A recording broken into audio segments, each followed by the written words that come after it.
Barnsley was really one of the first to coin the term or the phrase whiplash-associated disorders. And what we're going to talk about today is an approach to evaluation and treatment that encompasses a lot of different subsets of that group.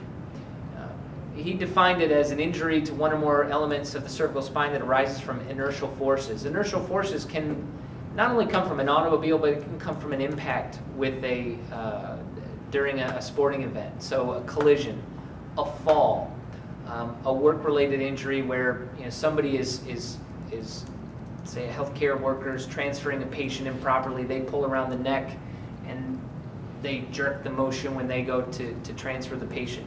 So it can occur through these inertia, sudden high impulse forces, so they occur very quickly, very suddenly, and can create a significant amount of pain that can be very long-lasting. Some of those types of or common causes of whiplash and associated disorders can, as I said, arise from motor vehicle accidents. It can come from cumulative stresses such as posture and lifestyle, predisposing you to poor posture patterns where you're then taking and placing the neck or spine under demands that it's not capable to handle, can cause injury. Workplace injuries, sports injuries, as I said, impacts, collisions, compressions, traumatic events can cause devastating problems.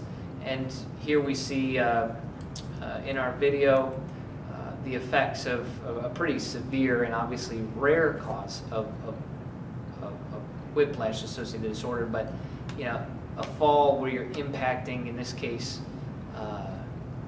impacting your face on the front of a diving board. So here in the slow motion you can see it's pretty just amazing that this person even was able to maintain consciousness. So let's take a closer look at what the majority of those types of injuries really occur with, and that is motor vehicle accidents. With the motor vehicle accident, let me bring this over. So this video is going to show pretty dramatically what happens to the occupant of a vehicle at a low speed rear impact. Okay? And we'll do that one more time. So in a live setting, I usually try to get somebody to guess what the velocity of the vehicle was that was traveling that impacted them, but since it's just me and you on the other end, this was at 6 miles per hour. So very low speed. So when a client comes to you and says, yeah, I was rear-ended, and they were estimating that the velocity was at 20 miles per hour, 15 miles per hour. Here you have a good representation of 6. So imagine a magnitude of 5, and now you've got a better idea of what your client was dealing with. So 6 miles per hour. Now, let's take a quick look at what's actually happening during that impact, because it is within that entire quarter of a second, so 250 milliseconds, that the injury or the accident actually occurs. However, it's typically within that first 75 milliseconds or so where the injury or the impact is actually occurring. That time is less than a blink of an eye. So as we watch this video here, I'll start and stop it at kind of key points. So at the point of impact, we have the seat back moving up into the subject. So, this is where there are studies looking at occupant injury coefficients and the vehicle size. Larger vehicles tend to have more plush seats. Volvos, for example, have the active assist seats that actually collapse underneath the subject, or the driver, I should say, at the point of impact. All of those things attenuate the amount of energy that's transferred into the person's body, which therefore that decrease in the amount of time reduces the severity of the injury.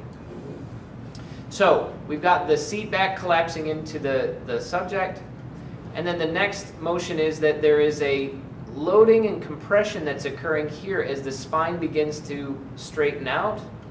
And now as they start to snap back into extension, Here we have the injuries occurring into the rapid eccentric loading of those small, again remember how small they are, small muscles of longus capitis, longus coli, and those deep neck flexors. So in this particular part, we've got the injuries occurring on the interior side, and then as we finish that through, we have the deceleration that can occur and the injuries that occur on the posterior cervical spine. Now, as we look at what's happening to the facet motion, normal facet motion is requiring a sliding and gliding that occurs from the top down. So the motion's being initiated up at the head and then carrying itself down into the body. What we see with that is, in this video here, we'll see that the motion's being initiated at the head, and we're going to see that facet of C5 and C6 just sliding above and below. Now, the key mechanical change here is that when we have the impact is causing motion to occur from the thoracic spine and transmit up into the head. So it's essentially causing everything to work in reverse. And in doing so, instead of getting that normal sliding and gliding that we like to have, what happens is we get a pinching and a compression that can occur. Creates a lot of shear force, which can cause disc damage. It can cause damage to the anterior longitudinal ligament. It can cause compression fractures of the articular pillar, the facets. We'll see that actually on the next slide. But it can also result in, let me find my pointer, pinching of the synovium that lines the joint capsule itself. So a lot of things negatively will occur when we change the direction of movement from top down to bottom to top. So what occurs during impact, and we'll click here, is that we're getting a compression superior to inferior and inferior to superior, a shearing force that occurs anterior to posterior, and again, an unusual direction of movement that occurs down in the facet.